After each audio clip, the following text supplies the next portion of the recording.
Hey folks, Scott Powell here with part 2 of the new Benevolent Fascism series. We're enduring a power outage here in Hania, Greece, so I'm just going to try to grab the last of the light for this video as the afternoon wanes.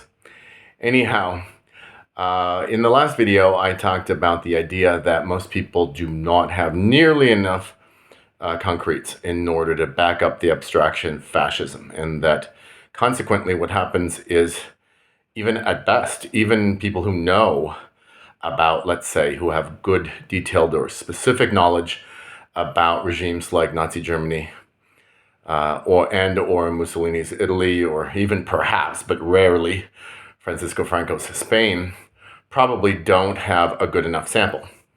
And so let me now offer you a new sample.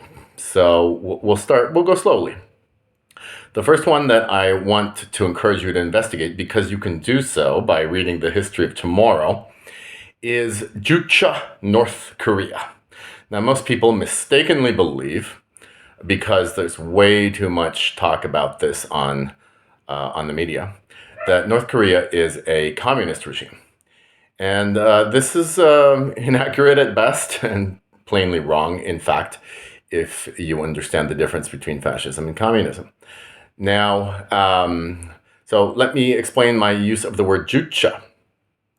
Now, the history of tomorrow covers this. There's an entire chapter dedicated to North Korea in relation to American foreign policy and what the significance of it is. So that's, of course, where you want to go. But the Juche regime was established by the Kim family. And the key to it, the word Juche, is a Korean word for self-reliance or autarky. Now, this is a classic signal of fascism. So, in other words, it's true that Kim Il-sung, kind of played the Russians and the Chinese at first in order to get their support against the United States. But then he began to promote this Juche ideology.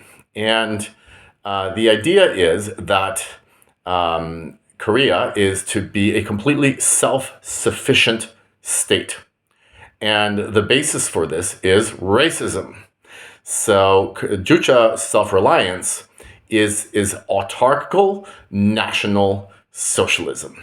So if you want another reference point, another great regime to study in order to fill out your abstraction of fascism and to realize what the range is and how it's applied and so on, this is a great place to look. Because basically Juche holds that all races, Korea is literally the most insular country in the history of the world, even more so than Japan or Israel. And so the Juche ideology says that the Korean race must be completely self-reliant, and that the outside world is corrupting and dangerous and so on.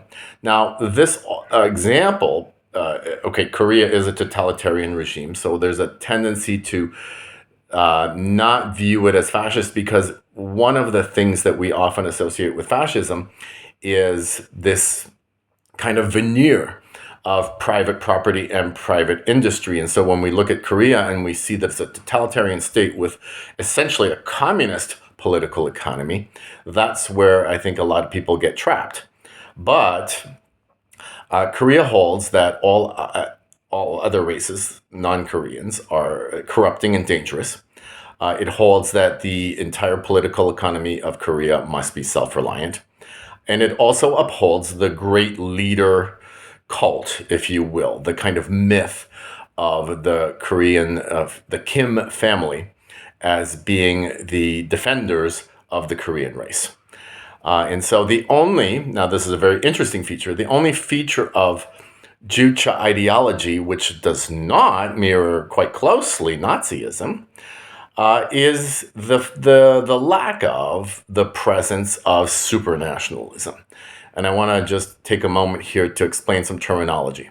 In my view, nationalism, which most people have a trouble dissociating from patriotism, nationalism is a collective ideology. It holds that the nation is the unit of reality and standard of value in all affairs political. And there is, for instance, nationalism in Trump's thinking. There is nationalism in a lot of different modern ideologies. And it's something to be considered and explored properly and measured in relation to various forms of fascism. But you do not get, in most people's thinking, you do not get fascism until you ramp up the nationalism until you get all the way to what I think should be properly referred to as supranationalism. And I deliberately use this term in relation to various forms of nationalism because the European Union, for instance, now embodies supranationalism, which is something you can learn more about in the History of Now, the first of my two books. And so it's important to have the right prefixes when we're dealing with nationalism. And the Juche ideology, I think, falls in the middle category between nationalism, which is not necessarily aggressive. It's always malevolent, but it's not necessarily aggressive. Supranationalism is aggressive, deliberately, and so on. But the Juche ideology is what we call ultra-nationalist. An ultra-nationalism, as a kind of bridge between the two, is a type of nationalism that holds that all other people effectively are dangerous and to be viewed negatively, and that the collective participation in the nation is the saving grace of whatever people are involved. So that definitely is an important feature of North Korea. But the fact that it's ultra-nationalism and not supranationalism, now it's true that it's very easy it's a hop and a skip away to get to supranationalism. But the truth is that North Korea's regime will never go supranationalist because they're not stupid enough, I hope. At least they figured out that they would get bombed into oblivion if they did anything wrong. And so this now presents us with an interesting dilemma, because if we look at Mussolini's Italy and the imperialism of Italy, if we look at the imperialism of Nazi Germany, we can make the mistake of associating, based on a frozen abstraction, that you require effectively that imperialism necessarily stems from fascism. Now, and now you can kind of look at Franco's Spain there as a tough case, and it's a country that basically fascism arose in Spain in a post-monarchical context with a high degree of political instability as a result of the failure of various Republican initiatives in the early 20th century. And then you get the rise of Franco and the Civil War and so on. And Spain tried to hold on to its colonial empire, which was, of course, collapsing ever since the Spanish-American War of 1898. But I would not classify Franco's regime as supranationalist. I would characterize it as ultranationalist.